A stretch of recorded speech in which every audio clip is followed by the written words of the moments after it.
Hey everybody, so welcome to this episode of Red Keep Learning. I'm here with my good buddy Tyler. What you're going to see after our intro is we're going to cover a couple of questions for beginner level photographers. So we will see you in this video.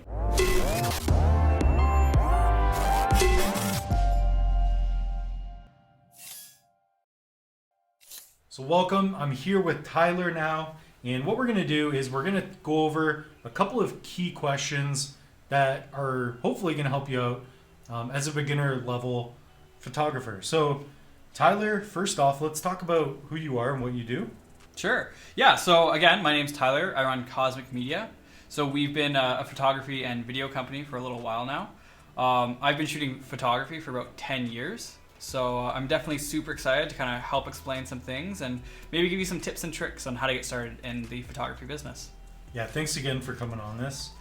And also, because you're probably watching the video, we're also going to have an audio format as well that you can download. So if you're out on a walk, maybe you are on your way to school or something, you can learn that way too.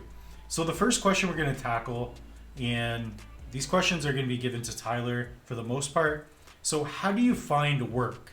I know a lot of new level photographers, what should be their expectation? And how should they go about finding work? Yeah, so the first really big thing that you need to figure out is what kind of photography do you like? Because it doesn't matter if you have the work, if you absolutely hate it. So first step is figure what photography you like, and you can only do that by practice, right? So that might be event photography, going and shooting that a couple times and seeing if you like that. Product photography, headshots, corporate events. There's so many different options that you can do. So the first step really will be about learning what kind you like and then focusing on your craft. So for example, I deal largely with branding and product photography. So if that's your style of photography, then what you would do is you would go and you would offer maybe some free jobs. So this way you can build your portfolio, right? Your big step will be building your portfolio. So this way you can go to other clients and ask them to pay you for your work and you have proof. Your biggest thing will be building your portfolio so clients can see the work that you do and so you can understand what's going on with everything that needs to happen. Yeah, that's a really good response. So when I started as a videographer, we did some photo work too.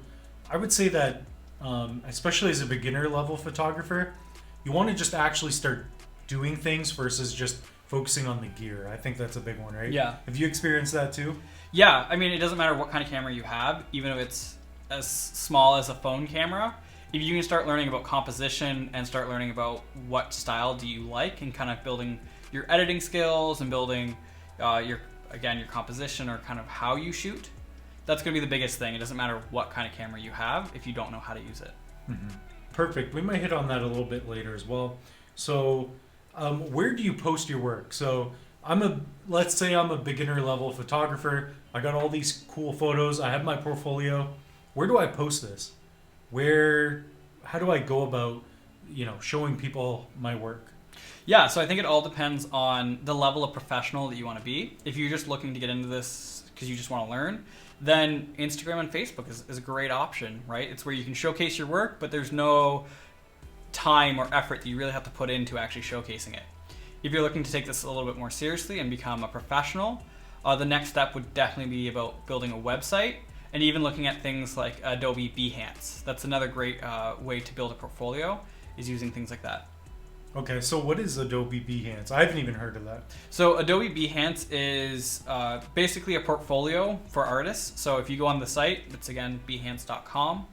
It's by Adobe, who I'm assuming if you're using Lightroom or any kind of that photo software, you already are a part of the Adobe ecosystem.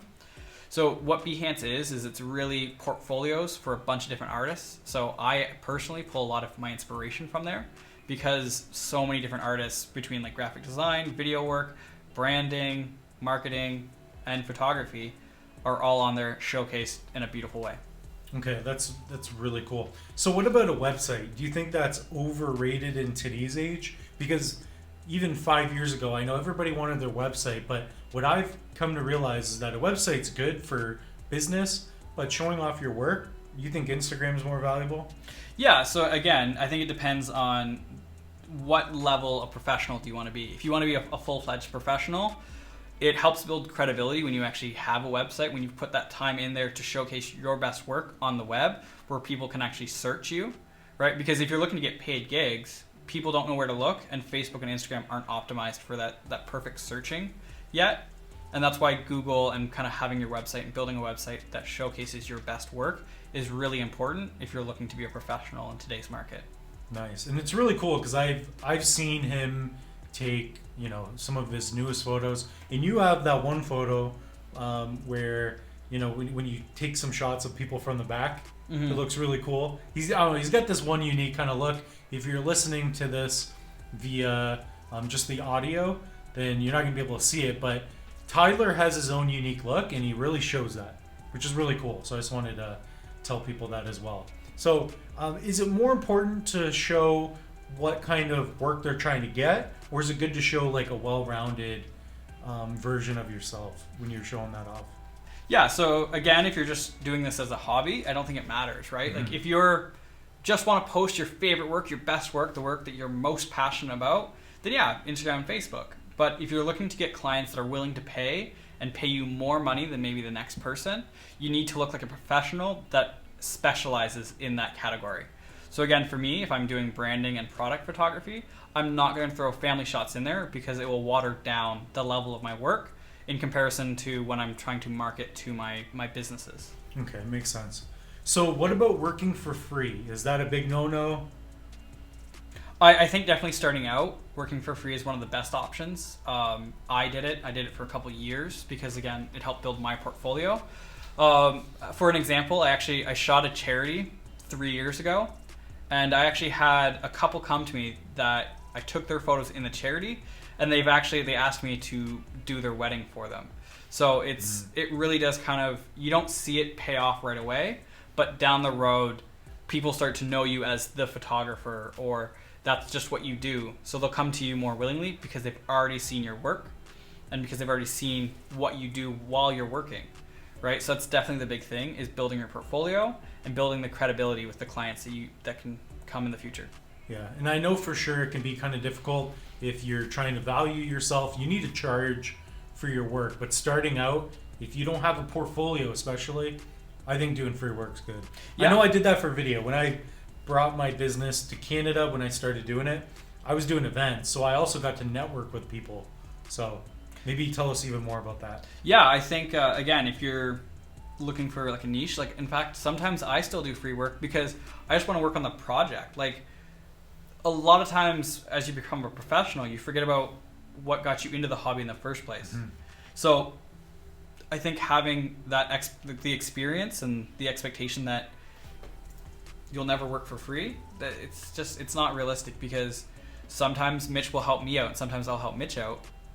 We may not pay each other, but the fact that we know that we're helping and that we're able to assist is the best part, right? And it helps build our portfolio. Again, if I'm doing something that maybe I'm not doing but I want to get into, then yeah, I'll do a free shoot to have that portfolio built around that. Yeah. Definitely your network is your network. That's pretty true. Yeah. Like you need to have good networks. We also want to network with the people you want to work with, right? What I've been figuring out even myself, especially if you're going to get into photography, find somebody who's already doing it, right? Yeah. That's got to pay out, right? Yeah, I mean, it definitely helps, because if you know someone that's already an established photographer in your local area, then what happens is they will bring you along in the shoots. Again, if you offer to do it for free, I'm sure they would really appreciate it too. And they'll offer to bring you along, and that's when you can start to get the experience and you can see what they're doing, what you might not have thought of, right? So if you're shooting weddings and they have 2 cameras and this and that, and you didn't realize to think about all this stuff, you can really learn from the experience, and it's really great. So if you really want to increase the value, especially if you're going to start out your own business or take photos and try to make money with it, really you don't want to think about the work. You want to think about adding value to other people, right? Because you're solving a problem at the end of the day. That's what I found. As you may know, I create online courses, and the more value I bring, the more I get rewarded for it. It's not just a monetary thing. It's more of a sense of fulfillment, and that's what you want to do. You want to serve people that need your skill, right? So I'm sure you've experienced that too. At the end of the day, if you're not adding value, you're not going to be rewarded. So that's something I want to, especially beginner photographers, to think about, right? And have you experienced that? Yeah, definitely. You need to be rewarded. You need to have fulfill and passion. Like the biggest thing for me is if I'm not passionate about a project, I will not do the best on it because like you're just not as into it. When you actually love a project, you put everything. You put blood, sweat, tears, whatever it is. You put just 100%, 150% into it. So make sure that whatever you're doing, you're actually enjoying your work because again, like this is either your hobby or this may be your job. But either way, if you don't love your job, then why are you trying to run a business, right? Mm-hmm. No, it's true. And we just talked about this today too. That's a very big one. So would you say that the best way if somebody's trying to figure that out, like I like to write things on a piece of paper or on a whiteboard. Would you say other people should do that too? Like for me, when I started out, I wrote down on a whiteboard and I did a process of elimination. I wrote down all the things I like, and even when I thought I found it, I just started scratching things off, and I revealed to myself the thing I wanted to do. Yeah, so I like Mitch. I have a 6-foot whiteboard that goes on my wall because again, you need to be able to write things out and see things. You might not necessarily need a whiteboard, a computer, even your phone. Just the notes app on your phone is fantastic, but you do need to start kind of figuring out what do you actually want to do, because photography is extremely exciting, but there's so many different options that you can go. So as you get more experience, you need to specialize because that's really where the money comes in, and that's where if you're passionate about it, so you get passionate and you get wealth. What that means is that if you specialize or you find your own niche or niche, then you can actually start becoming the expert in that category. So for example, what I do is a lot of branding and product photography, and that's my niche that I stick to. So this way I'm the expert in that category. Mm-hmm.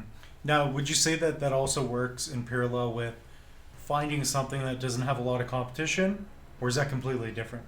I think it depends. So if you're passionate about something that has a lot of competition, so wedding photography, for example, that's always going to be competitive, but it also means that there's a lot of chances for you to stand out if you do a lot of good work. So it all depends on what you're looking to do and what your passion is. If you're not passionate about something, but you want to do it just because it's not very competitive, then it really doesn't matter because you're not going to do your best in that category. You want to find something that you actually are really passionate about that you can try to push yourself to do better every single day. Yeah, and I think of like Floyd Mayweather, the boxer. He did one fight in the past, like he came out of retirement to do one fight, and he made what, $60 million, $100 million? Yeah, and again, because he mastered boxing. Yeah. Right? Like the best of that thing, right? Yeah. Good point. And that's going to be the big thing, right? Is you can go from charging $100 a photo shoot to charging $1,000 if you become the expert in your category. It all depends on your supply and demand. Mm-hmm. Yeah, and even like when I do a wedding now or like a specific commercial project, I'm actually surprised to, probably the 15-year-old version of me is probably like, you can't charge that much for a project, right? My rates have changed so much now. Like I used to charge $100 back when I first started to now my basic shoot for like 20 minutes of my time is $250 all the way up to $1,000 because of the fact that I've specialized, right? Mm-hmm. And that's what's really important is the fact that you become the expert in your category. Yeah, it's well put. So what about backing up footage? And I wanted to hit on this because I know a lot of you, especially when you're getting started or maybe it just hasn't clicked in yet. Tyler, how important is it to be able to back up your footage properly and also just to be able to put your footage on multiple hard drives? I think it's really important that you need to back up your footage. So the biggest thing is, like Mitch said, is having a hard disk drive or even a solid state drive, depending on what you have. Just making sure that it's backed up on your computer, making sure that it's backed up on a cloud, maybe like Google Drive, is really important. I use a photo delivery software called PixieSet. I use this to deliver to my clients, but it also stores all my photos. So it's really handy that I have multiple places that my photos are in. And this way, if one of them goes down, then I always know that I can just go back and get the original photos from either Google Drive, from my PixieSet, or from another hard drive that I have externally. 5, 6, 7 years ago, we didn't have cloud backup like we do today, right? Yeah. So like a lot of this is new. A lot of you maybe you don't even realize this, but even the cameras that we're using today, I mean, this is stuff that I dreamt about when I was a kid starting out. Like we were still shooting on film, or SD cards were just coming out, right? Yeah. I remember I paid $80. I paid $80 one December for half of 1 GB. Like a 512 megabyte card was $80 when I first started taking photos. That's crazy. So I bought another external hard drive. It's an 8 terabyte hard drive. I paid $120 for it. Man, that's insane. That's crazy. Yeah. Yeah, I remember I paid, I think it was like $700 for a terabyte. And I was like, what's a terabyte? Yeah. 1,000 gigs. Okay, so back up your footage. That's basically what we're talking about here. So, Mitch, I know that you have a server. That's probably a little bit of an overkill for our audience today, but Yeah. can you tell us a little bit why you have a server versus just like an external hard drive? Yeah, so I used to use just hard disk drives, but I have a lot of footage. So I have terabytes of footage. In fact, the server I have holds 46 terabytes of footage. So that's 46,000 gigabytes. It's a lot of footage. So if you were to pay for that every month, I'm better off just buying a server outright. Now, what else that it's good for is that I can create logins for clients, for people that I work with. So it's really good when you're working on things like educational courses, when you're working on projects that have a lot of data. But that's for video. For photos, a server could be great, but you don't have to get something as outlandish as I have, right? And the other thing about a server is that basically you have a lot of protection. So the server is basically a computer that can give you feedback as to the health of your hard drives. So think about it as, implementing software to be able to manage the health of the work and the photos that you have, if that's what you're doing. So that's why I have it. It's for security, and also the fact that I deal with a lot of footage. But if you want to start out as a photographer, I think just getting a couple of 1 terabyte hard drives, having 2 at a time, having one that's A, one that's B, and backing it up every day, that's probably your best bet. And then when it's full, you just buy 2 new ones. That's a way I would start out. Yeah, I mean, it's definitely something that I've done. Like, I have a couple external hard drives that are smaller, like 1 or 2 terabytes, and then I also have my larger one that's 8 terabytes, and that's for just storing the old footage that I don't need necessarily to have it backed up, but I liked having it because in case if I ever want to go back and revisit an old project, then I'll have it. When you get footage on your SD card, where does it go? Let's say I take a photo, right? Let's say we do a photo shoot, it's completed. I immediately come home and I upload that footage to my computer, which then I'll start working on the actual footage itself, or the photos itself, and then I'll actually start exporting it all over to one of my external hard drives to make sure it's safe there. And then all my completed photos will then go to my delivery service or my cloud service that I use. So this way I have the completed photos in 2 areas, which is my computer and a cloud service. Then I'll have another area where it's the completed work, but also the raw work, right, with all the raw photos, on a separate external hard drive. So this way I know that I have it in multiple places. I'm not going to lose any of my photos. Yep, that's a good point. And I think the main thing for when it comes to backing up your footage, it's all about redundancy, right?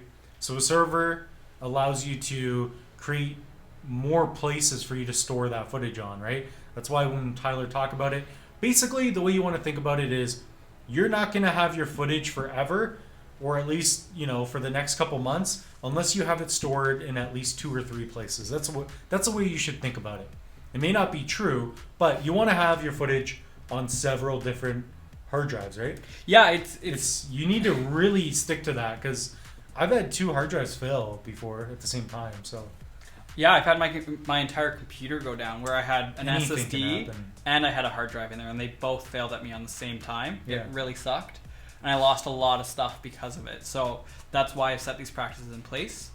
And the really big thing is, again, like making sure that you have, like Mitch said, the redundancy to really make sure that no matter what happens, if one thing goes down, you still have it in 1 or 2 more places.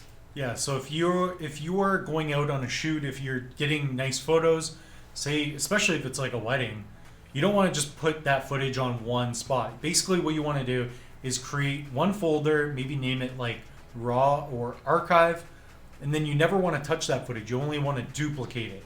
And I know it seems simple and easy, but a lot of people don't do this. I used to be very sporadic with things. I wouldn't do it perfectly, but now I have a really good system set in place. So build a system, even write that down, maybe use the whiteboard and structure something out, but at least have 2 hard drives, one called A, one called B, and back up the footage on those 2 hard drives. And then when you're editing, utilize the fastest SSD or a separate hard drive. Seems like a lot, but you really have to make sure that you have those things set in place. Yeah, I think if you're a beginner and you may not have the budget to buy multiple different hard drives, the other thing that you could do is you could actually have just simply 2 different folders that are duplicated, right? So one might be on your desktop, but the other one might be in your pictures folder. Or one might be on one hard drive, if you have 2 hard drives in your computer. It can be on the first hard drive, then the second hard drive, right? So even if you don't have the budget to maybe go out and buy multiple different external hard drives, simply having that folder structure in different places on your computer in case you ever accidentally delete it is good redundancy there, at least to start. Yeah, because you can never go back in time and fix this. It's just, a lot of times we think our footage is safe, but it could be a software issue. Somebody could steal your computer. You don't know. You don't know what's going to happen. Yeah. Okay, so let's move on to our final main question. This is going to be trying out new things, new projects. What is your experience, Tyler, with trying out new things? Even if maybe at first you were like, man, I didn't want to do that shoot, but it actually changed my life, or it got me in front of this person. Yeah, I mean, trying new things is huge, right? You always want to be challenging yourself and pushing yourself. So the first time you do something, it's not going to be absolutely amazing. But the more and more that you do it, you're going to get better at it. So if there's something that interests you that you want to try, you definitely should jump in with the expectation that you might not get it perfect the first time. And if you've learned something with a new project, you can go back and apply it to your old projects, or look at what you did and see how you could have done it better because of the things that you learned with that new thing that you tried. Mitch, how about you? How do you feel about trying new things and really kind of challenging yourself?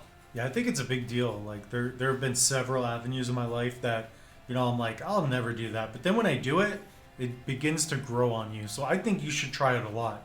Now, you also have to remember that there's what is known as humility involved into it. So you need to be willing to not only be humiliated, but also risk making a lot of mistakes, right? And that's a big one. I think that is really a big one, because a lot of people, I think if they're into photography or video, their biggest fear is, I'm going to mess this up. I don't know what I'm doing. I'm not good enough. Those questions will arise as a beginner, especially. So I think you should just go into it and do it, right? So from my experience, I've never regretted trying something that I kind of wanted to do in that regard. So yeah, I mean, legit. Like the biggest thing for me is I recently got into video and started learning video, and I've made so many mistakes, and it's so discouraging because of the fact that, like, I don't know what I'm doing. Whereas photography, I've done it for so long and I know exactly what to do.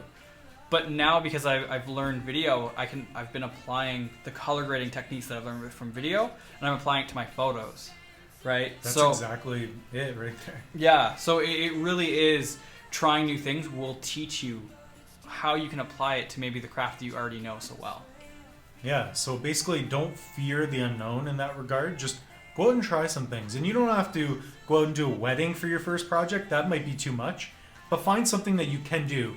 For example, too, one thing that I find a lot of people don't do, they don't ask enough. If you ask more, you would be surprised how many people actually open up the door for you and help. It's crazy. Like, especially in photo video, like, even Tyler, he's helping us out with this course, with information. He's helped me out with so many things. And it's really cool because he wants to be part of that. Like, filmmakers want to be with filmmakers, and photographers want to do things with photographers. You should really focus on meeting new photographers and meeting people that have similar interests to you. They're probably thinking the same thing. I know that, like, when I see Mitch and I see how passionate he is about building these online courses, like, it gets me excited. And, like, I push him to do better and to grow. And then he pushes me to try new things and for myself to grow, right? So definitely having kind of your accountability buddies or just simply a network of other creatives will help push you to do better yourself and kind of give you the creative freedom to try new things without really being judged, because they've been there and they know exactly what you're going through. And they can maybe provide some tips or techniques that they have done to kind of help them along their learning process. Yeah, I think even above and beyond that, I think when, for example, Tyler will reach out to me, or if somebody reaches out to me and they're like just starting, maybe it's like, for example, I had this kid who reached out to me like months ago and he's like, oh, I don't really know how to start. Well, him reaching out to me and also inspires me in what I'm doing, right? But he may not even think of that. So it goes beyond that. Like, people notice when you're working on things and passionate about it, but also like the people already doing it, they're dying for people to reach out to them too. I think that's like an invisible thing that's actually happening in real time. Yeah, definitely. I know for me, like I said, as I'm trying to learn video and perfect that craft so I can apply it to all my photography shoots that I do, is I've learned about paying attention to positioning, paying better attention to lighting, and just learning all these things that Mitch is so good at, but maybe I'm not so strong at. So he's teaching me kind of what my weaknesses are, and then I can help him with his weaknesses, so this way we make each other better. Yeah, perfect. So I'll just end it basically right here. But again, you want to back up your footage. You want to try new things. You want to build a team. I would add that. Build, at least your a circle. Network. Yeah, build your network. But even before that, build a couple of friends and people that are doing what you want to do, right? That's very important. 1 or 2 people that you can hold each other accountable with. That's big. And hold them accountable, because then they'll hold you accountable, etc. Yeah, I think the other big thing to point out too is that you don't even have to find another photographer. You can go out and find someone, maybe some friends that are willing to model for you, because they're going to help push you and they're going to get excited about seeing the photos that you've done. And they're going to be willing to kind of pose, and they're willing to put up with more of kind of your learning curve. And that's what's going to be really great, is because you're able to communicate with the clients or the models for this. And that's what's going to be really important, is you don't have to find necessarily another photographer, but finding other people willing to kind of be a part of your photography journey. So I hope you enjoyed this episode of Red Cape Learning. Again, Mitchell Bouchard here. Also, if you want to, check out our Red Cape Academy. That's going to be our Facebook group. So there you can post photos, videos, and other work that you've been working on. Also, smash the like button and subscribe, because this is the best photo, video, design, investing channel in the world.